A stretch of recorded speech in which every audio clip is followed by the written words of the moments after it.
Germanton super speciality hospital, doctor Mir Jawad Jar Khan, senior experienced orthopaedic surgeon, bone fracture, joint replacement, hip replacement और spine surgery.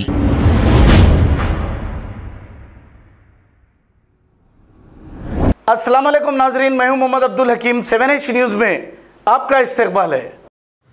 मस्जिद के न नमाज के दुश्मन समाज के ये वो मुसलमान हैं जो ईद उल अजहा के दिन सब मुसलमान अल्लाह अकबर की तस्बीह पढ़ रहे थे, तब ये मुसलमान अंजना मैडम के साथ बैठकर एक दूसरे पर कीचड़ उछाल रहे थे, नबी करीम सल्लल्लाहु अलैहि वसल्लम का नाम लेकर बहस कर रहे थे, मदरसों पर तनकीद कर रहे थे, इस्लामी तालीमात को गलत साबित करने की कोशिश में तकरार कर रहे थे। ये सब मुसलमान हैं, टोपी है, दाढ़ी है, इसलिए ये सब मुसलमान हैं।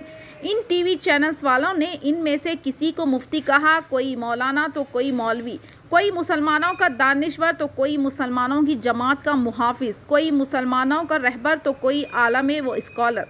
ऐसे ऐसे खिताब देकर उन्हें एक दूसरे से लड़वाने के लिए इस्तेमाल किया जाता है। ये सारे लोग मुसलमान हैं, ये सारे मुसलमान बैठ गए एक खातून के साथ मुसलमानों का ही बेड़ा गर्क करने के लिए। गौर फरमाइए।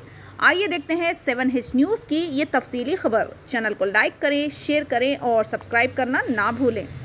मस्जिद के ना नमाज के दुश्मन समाज के ये वो मुसलमान हैं जो ईद उल अजहा के दिन जब सारे मुसलमान अल्लाहु अकबर, ला इलाहा इल्लल्लाहु अल्लाहु अकबर वलिल्लाहिल हम्द की तस्बीह पढ़ रहे थे, तब ये मुसलमान अंजना मैडम के साथ बैठकर एक दूसरे पर कीचड़ उछाल रहे थे, प्रॉफेट मोहम्मद सल्लल्लाहु अलैहि वसल्लम का नाम लेकर बहस कर रहे थे, मदरसों पर तनकीद कर रहे थे, इस्लामी तालीमात को गलत साबित करने की तकरार कर रहे थे। ये सब मुसलमान हैं, टोपी है, दाढ़ी है, नाम है, इसीलिए ये सब मुसलमान हैं। इन टेलीविजन चैनल वालों ने इनमें से किसी को मुफ्ती कहा, कोई मौलाना तो कोई मौलवी, कोई मुसलमानों का दानिश्वर तो कोई मुसलमानों की जमात का मुहाफिज, कोई मुसलमानों का रहबर तो कोई आलिम व स्कॉलर। ऐसे ऐसे खिताब देकर इन्हें एक दूसरे से लड़वाने के लिए इस्तेमाल किया जाता है। ये सारे लोग मुसलमान हैं, ये सारे मुसलमान बैठ गए एक लेडी के साथ मुसलमानों का ही बेड़ा गर्क करने। गौर कीजिए। मैं तो आज ये कहना चाहता हूँ कि तमाम संसार एक नरो नारी की संतान, एक ईश्वर का परिवार है। संसार का पहला ग्रंथ वेद है और अंतिम ज्ञान कुरान है। दोनों का मूल एक है, एको ब्रह्म द्वितीय नास्ते नेहना नास्ते किंचन, वादउला शरीक, वन गॉड विदाउट सेकंड, अव्वल अल्लाह नूर उपाय कुदरत के सब बंदे, एक ही नूर से सब जग उपजे, कौन भले कौन बंदे। अल्हम्दुलिल्लाह रब्बिल आलमीन, हम उस अल्लाह की तारीफ करते हैं जो अल्लाह सारे आलमों का पालने वाला है। वो रसूल जिसने अपने खानदान के कातिलों को अंजना जी माफ किया हो, हिंदा जिन्होंने हुजूर के चचा का कलेजा चबाया था, तो उनसे ये बस इतना कहते थे कि मेरे सामने जब तुम आती हो तो मुझे अपने प्यारे चचा याद आ जाते हैं, मेरी तरफ से मुंह उधर कर लिया करो। और अबू सुफियान जो उनका बड़ा कातिल, उनके खानदान का कातिल था, उन्हें माफ किया। उस रसूल के ऊपर जो रसूल रहमत है, मुझे अफसोस है इस बात का कि मुसलमान उस रसूल के नाम पे लेकर के गर्दनें काट रहे, इनका उस इस्लाम की आइडियोलॉजी से ताल्लुक नहीं है। अब एक बात और कहना चाहता हूं कि सियासी तौर से मुसलमानों को 50-70 साल में जो है वोट बैंक बना के रखा। आज अगर एक सरकार आई है एक जो बगैर भेदभाव के काम कर रही है, मैं ये बात कह सकता हूं कि आज मुसलमानों को कोई शिकायत नहीं है। हम ये कहना चाहते हैं, आज हमारे लिए अंजना मिसाल है इस बात की कि वो सारे पुरुषों के बराबर उनसे आगे काम कर रही, तो लड़की और लड़के में फर्क करना छोड़ो। और यही हमारे नबी की सबसे बड़ी तालीम थी। और उन्हें एक मिनट मुफ्ती वजाहत एक उन्होंने ये कहा कि विरासत में शामिल है तुम्हारी बेटी। तो इसलिए मैं अंजना जी आपसे कहना चाहता हूं कि जो लोग मोहम्मद सल्लल्लाहु अलैहि वसल्लम की तालीम नहीं है कि अगर किसी ने उनके ऊपर कोई बात कही, बल्कि वो आदमी जो उकसा रहा है वो भी बराबर का शरीक है। अगर नुपुर शर्मा ने ये स्टेटमेंट दिया तो वो कतई गर्दन काटने के लायक नहीं है उसे कि आज प्रधानमंत्री या आज की सरकार कहां भेदभाव हो रहा है। इतना सिर्फ कोई भेदभाव नहीं हो रहा है। इतना सिर्फ बता दीजिए कि जो तारिक फतेह ने इल्जाम लगाया मदरसों पर और गवर्नर साहब ने जो इल्जाम लगाया, गवर्नर साहब को लगता है मदरसों का निजाम सिलेबस तैयार होना चाहिए और मदरसों की निगरानी होना चाहिए। इनका कहना है कि मुसलमान गर्दनें काट रहे हैं। औरत और मर्द एक समान है, दोनों में कोई फर्क नहीं है। यानी जेंडर इक्वालिटी की तरफ बात ले जा रहे हैं, जो पार्लियामेंट में बीजेपी हुकूमत शरीयत के खिलाफ जाकर बिल पास कराएगी। ये इन मुसलमानों का ही कहना है कि मजहबी स्कॉलर्स मुसलमान नौजवानों को उकसा रहे हैं। AIMIM पार्टी के असदुद्दीन अवैसी और अकबरुद्दीन अवैसी मुसलमान कौम को भड़का रहे हैं। मुसलमान इदारों, तंजीमों और जमातों को बाहर के मुमालिक से फंडिंग आ रही है। मुसलमान इदारों और जमातों के तार पाकिस्तान से जुड़े हैं, ये इन मुसलमानों का कहना है। और हमारे लोग जो ये मजहबी स्कॉलर हैं, जिन्होंने इन यूथ को उकसा करके सिस्टम से लड़ने के लिए ला करके सड़क पर छोड़ दिया है, आज वो खंडन कर रहे हैं। मैं अभी वारिस पठान साहब से सवाल करना चाहता हूं कि जब अकबरुद्दीन ओवैसी राम की मां के चरित्र पर सवाल उठा रहे थे कि इस देश का 100 करोड़ हिंदू तो सब्र कर रहा था, कानून पर विश्वास कर रहा था, वो तो सड़कों पर नहीं आया। जब अकबरुद्दीन ओवैसी कह रहे थे कि 15 मिनट के लिए पुलिस को हटा दो, तो 100 करोड़ हिंदू सड़क पर नहीं आया और किसी का गला नहीं काटा। अकबरुद्दीन ओवैसी सुन लीजिए, पहले मैं बीच में नहीं बोला, आप सुन लीजिए। नहीं, पहले सुन लीजिए, बाद में जवाब देना। पहले सुनना सीखा।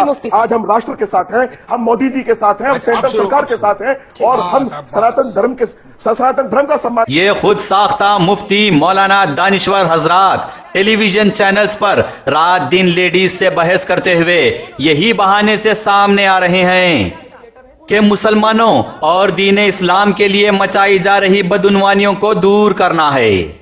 जबकि देखा जाए तो यही लोग दीन इस्लाम, शरीयत और मुसलमानों के ताल्लुक से मीडिया के जरिए रात दिन गैर जरूरी की बहस तकरार निकालकर एक दूसरे से लड़ रहे हैं। कभी खुद मुसलमानों से लड़ेंगे, कभी गैर कौम के लोगों को बिठाकर डिबेट करेंगे।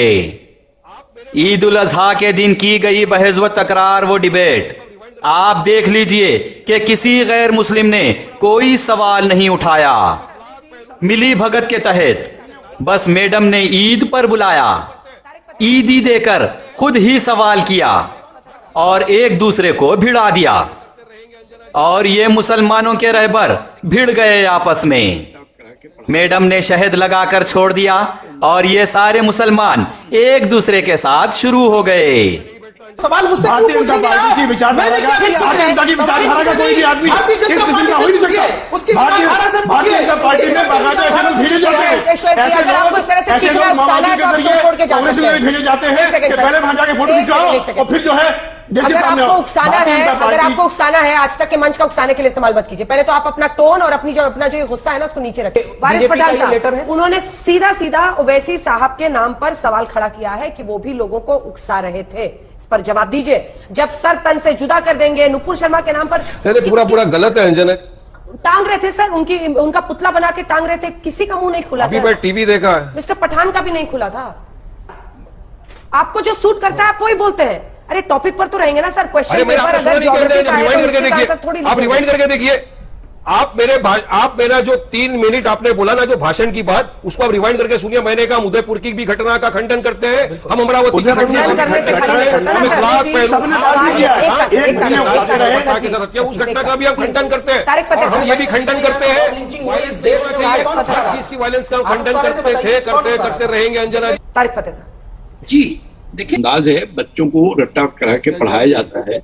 वो किताबों के अंदर लफ्ज काफिर कौन है ये तारिक फतेह के साथ डिबेट में नहीं बैठता। अंजना जी बराए मेहरबानी आप मुझे स्क्रीन से हटाया जाए। मैं तारिक फतेह के साथ डिबेट नहीं करना चाहता। स्क्रीन से हटा लेते हैं, आपको आप अलग से बोल लीजिएगा। ठीक है, आप स्क्रीन से हटा देते हैं, आपको अलग से इंटरव्यू कर लेंगे। आप रहिए लाइव, उनको हटा दीजिए, दूसरे को दिखा दीजिए। ठीक है, जो उनको पढ़ाया जा रहा है और ये डिबेट नहीं करना है भाई साहब।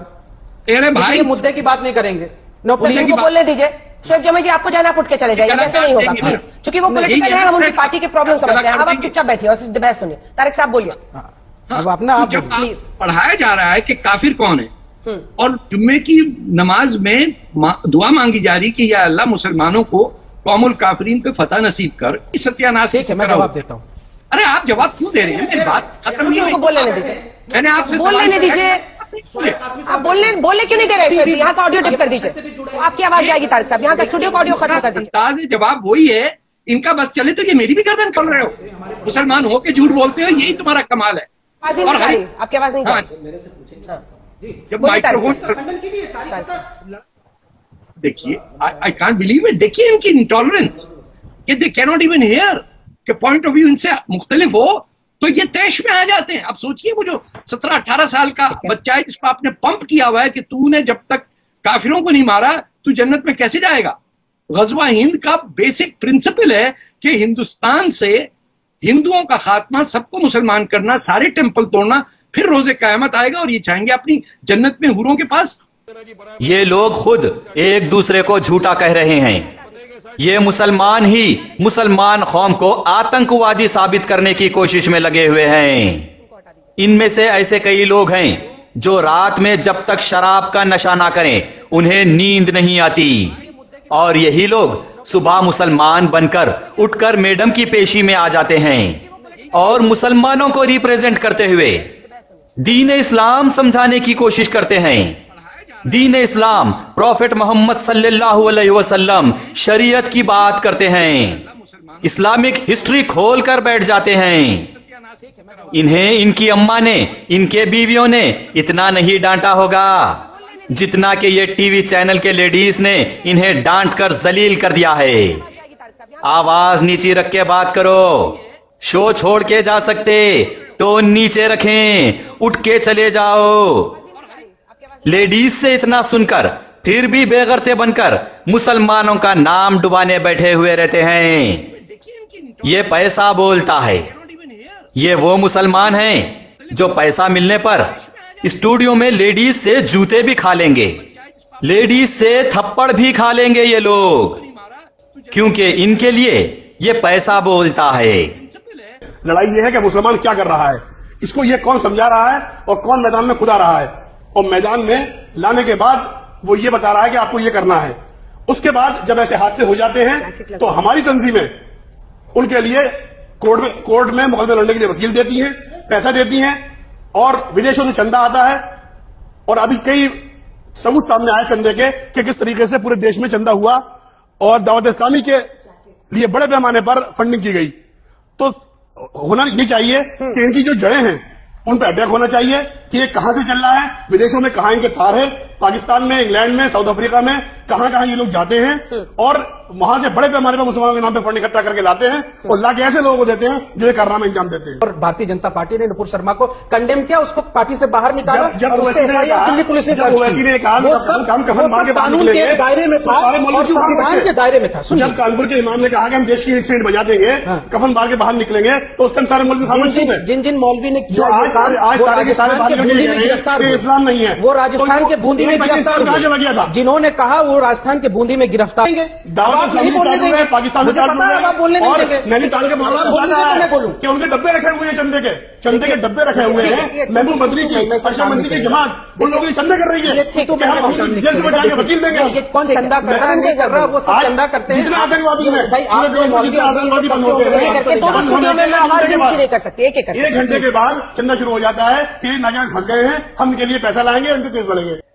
मुसलमानों को सोचना समझना चाहिए कि दीन इस्लाम, शरीयत और मुसलमानों के दुश्मन कोई गैर नहीं, बस ऐसे मफाद परस्त मुसलमान ही हैं जो टेलीविजन चैनल्स वालों के हाथ बिककर मुसलमानों को ही तबाह कर रहे हैं। देखिए आप लोग और गौर कीजिए कि इस किस्म के सवाल उठा कौन रहे हैं और जवाब कौन और क्यों दे रहे हैं। ये लोग मुसलमानों के हुलिये में मुसलमानों के ओहदों के नाम से क्या कर रहे हैं, क्यों कर रहे हैं।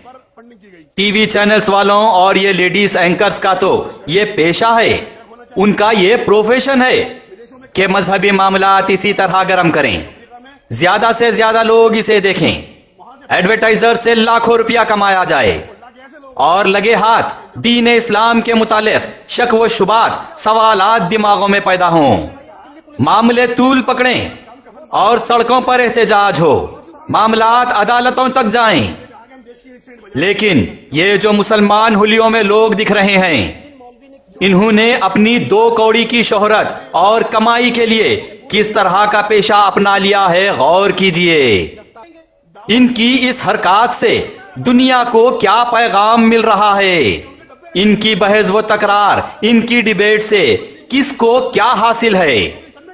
सुप्रीम कोर्ट के जस्टिस ने यह बात कही कि मुझे ट्रोल किया जा रहा है और सुप्रीम कोर्ट पर उंगली उठाई जा रही है, सुप्रीम कोर्ट के ऑब्जर्वेशन का मजाक उड़ाया जा रहा है, तो मुल्क किस तरफ जा रहा है।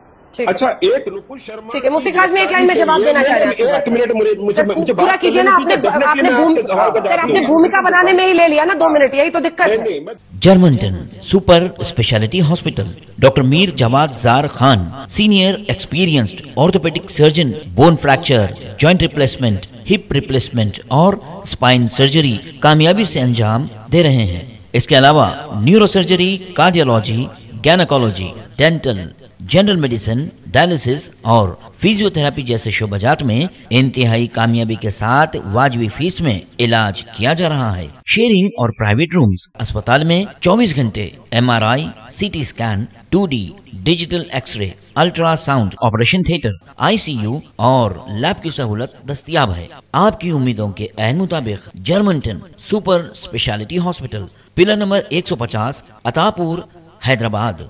खबर है शहर की, खबर है गाँव की, खबर है सारी दुनिया की। 7H न्यूज पसंद आए तो लाइक कीजिए, शेयर कीजिए और सब्सक्राइब करना ना भूलें। 7H news.